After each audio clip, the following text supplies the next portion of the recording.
Hi everyone. So yesterday I was 86th or kicked out of the shelter. Before you guys get angry, I was very angry yesterday. I was also very inappropriate and was not behaving well in any regard. I will take full accountability for how awful I was. I was very inappropriate and immature. I also apparently thought it was appropriate to pee on the front porch, so I actually believe they kind of had every right to kick me out. Regardless of how or why I was acting the way I did, it doesn't matter. What matters is that I need to handle it with maturity and grace and change my behavior. I have been trying. I've been pushing myself too hard and been overexhausting myself, which was one of the reasons. I also had a lot of seizures, but that's also my own fault for putting myself out in the heat and overexhausting myself more.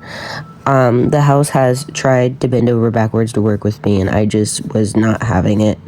I don't know what it was. My gut told me it just didn't feel safe at the house, and I tend to be kind of self-sabotatory when I don't feel safe in a place. And so it's become very clear to me that I really need to change that perspective and stop negatively, affecting other people just because faith feels unsafe.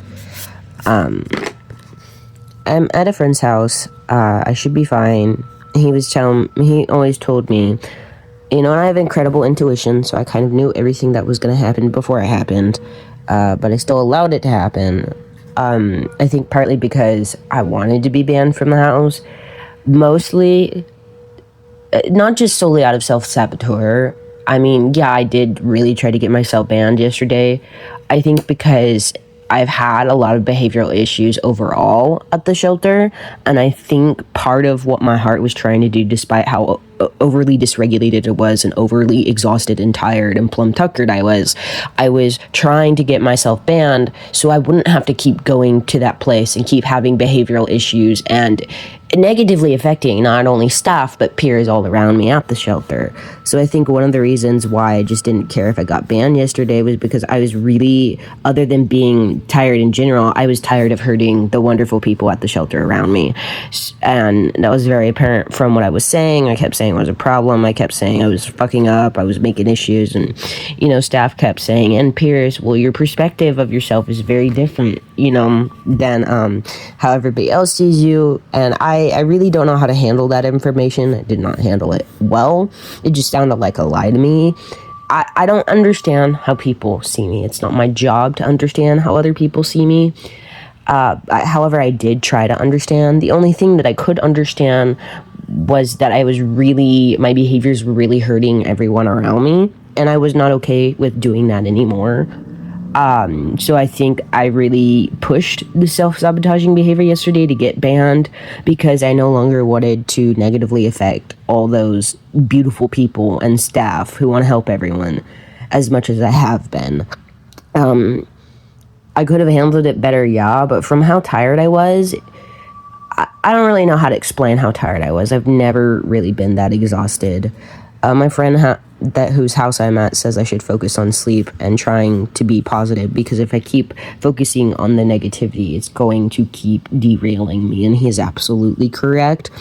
I'm the one thing that, I'm spiritual. I also am of faith, and so it was really brought to my attention by my guide team, like, days prior. Your inner critic really needs to fucking change. And also, like, your pessimistic, negative perception of everything. Like you said it yourself, Faith, the perspective you create is the reality you'll live in. So if you keep thinking that everybody hates you, that you're just a problem, well, what do you know? Maybe that's the reality you're gonna live in. What a concept. Would you believe it? I don't know if anybody's seen Zootopia, but that scene where the bunny records Nick Wilde's words against him. She goes, no, actually, it's your word against your word. That's spiritually what my higher power and my divine guide team kept sending me while this was going on. I was like, no, look. And there's also the fact that, I do therapy. Healing is not linear, so a lot of this stuff can happen while you're healing as well. But one of the things that happens within the healing. And one of the things I learned from therapy, which is why I bring it up, is why do you stay in the patterns with self-sabotaging and negative behaviors? Why do you stay depressed? Well, because it's addictive. Your brain likes that. It feels good to stay in that. And I knew that, and I was being a stubborn ass and sitting my ass down and planting my feet, as a stubborn Taurus does. And it was not helpful or beneficially effective in any way. All of that situation really brought to my attention how much more mature I need to be, and a lot of the reason why I was so upset is because I'm not doing it fast enough. I'm not progressing fast enough. My peers at the shelter were saying, well, progress is progress is progress. You got to be kinder to yourself. And I would not be kinder to myself, which led to what happened. And everyone in the shelter had been telling me that, yo, you got to be kinder. If you don't, you're going to eat your own shit, which is exactly what happened.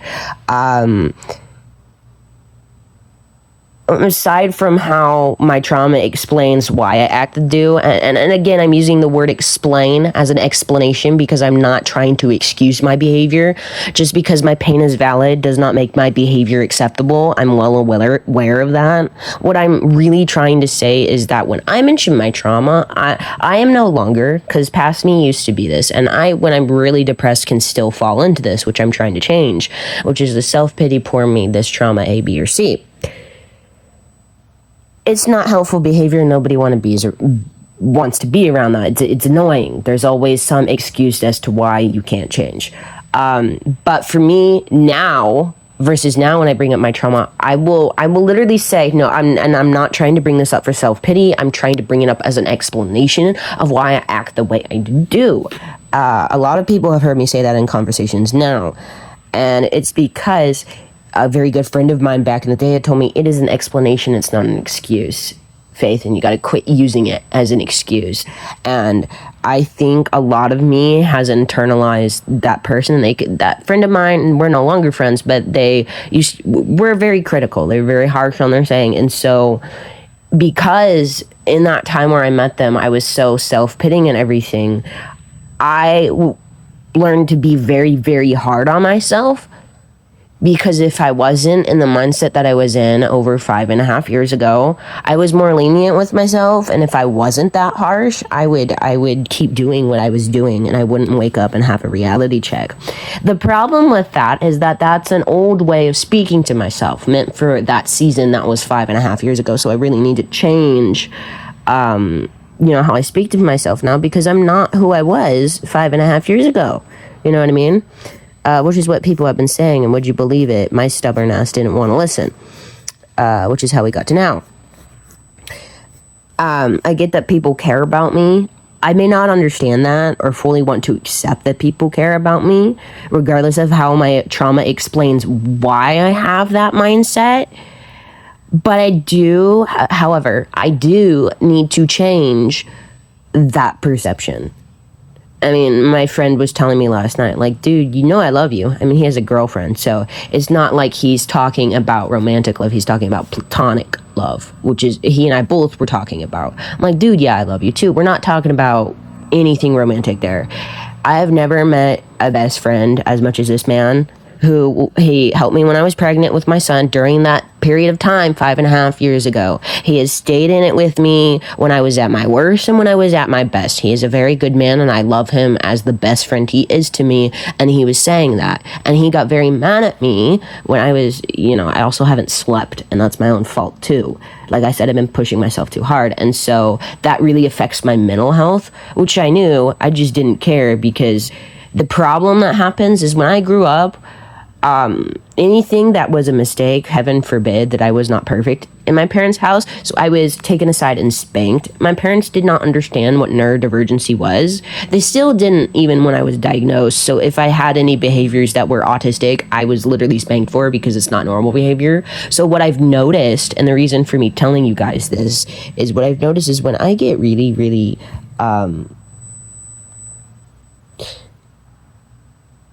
when I get upset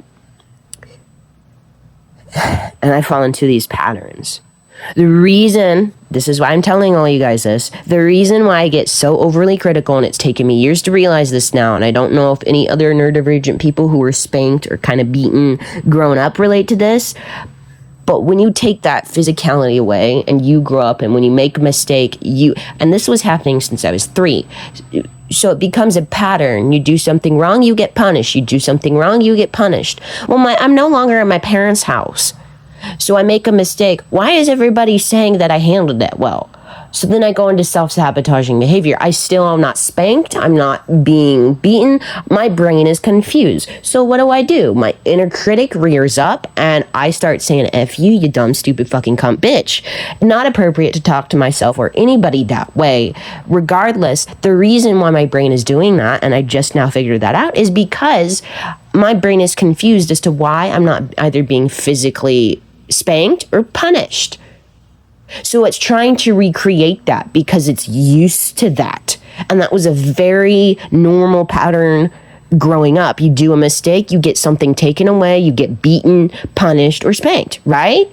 So my brain is really having a hard time being like, wait, I don't get spanked anymore. Wait, I don't get punished anymore. So it's trying as an inner critic to recreate that. Like I said, an explanation, not an excuse. So now that I have that figured out, which I did a couple days prior, I gotta bust my ass to change all of that and alchemize that and figure out what type of acceptable behavior I can use when I'm feeling like, wait, I've done something wrong. I really need to be punished right now. A lot of adults that I've talked to who have this in the past have mentioned BDSM. I won't get into that, but basically, spanking is a form used in BDSM. So a lot of them have used that as an outlet for what I'm saying as my feelings and behaviors now of what I just explained. Is a lot of adults use the spanking and BDSM play to combat that type of inner critic self-deprecation in a more positive, safe, sane, consensual way.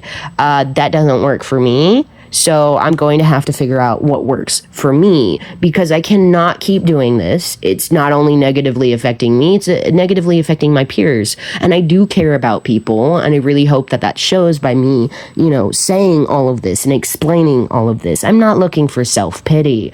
I am not looking for, oh, poor Ace, or poor Faith. Faith fucked up. Faith fucked up. Faith needs to take accountability. And Faith behaved ridiculously unacceptable and inappropriately yesterday. And I have been for weeks. That was not okay in any regard. It doesn't matter how I was feeling or the explanation of why I was feeling that. What matters now is I change that behavior so it does not happen in the future. My actions now need to be backing up my words. So I will work to do that, but until people start seeing that, I really need to change my behavior. So just want to update you guys on what's going on and everything. Also, another reason is court of terminating my parental rights is coming up on July 3rd, which is another reason why I'm so emotional. Regardless, it does not excuse my behavior or make my behavior appropriate in any regard. I think it actually means more that I should start reining my crazy batshit in quickly, rather than having it negatively vomit and explode on everyone and me. Also, I got a sketchbook, I got art supplies, I have coping skills at this point now. It's up to me to use them, sleep, rest, so I can change these behaviors. I am showing you guys this drawing. I also got a big old fluffy possum. So, because part of my autism, when I get really, really stressed, I need to hold something that's cozy. That's just how I stim. Remember that stimming changed from stimming habits and patterns change from autistic individual to autistic individual, especially when people who are autistic or neurodivergent have ADHD or OCD as well. All of the stimming and self-soothing behaviors are going to be different per person because it is in fact a spectrum. This one of my other stimming behaviors other than sleep and cozy ming here is drawing, and one of my biggest comfort shows was My Little Pony back in the day, so I'm attempting to draw a country version of Lightning Dust, just because I feel like she'd be a country girl, kind of like Applejack, just like very much more redneck and ranchy and rodeo wrangler and badassery more than AJ is. So aside from that, I hope you guys have a good day. I hope this explains why I've been such a poo-poo butt.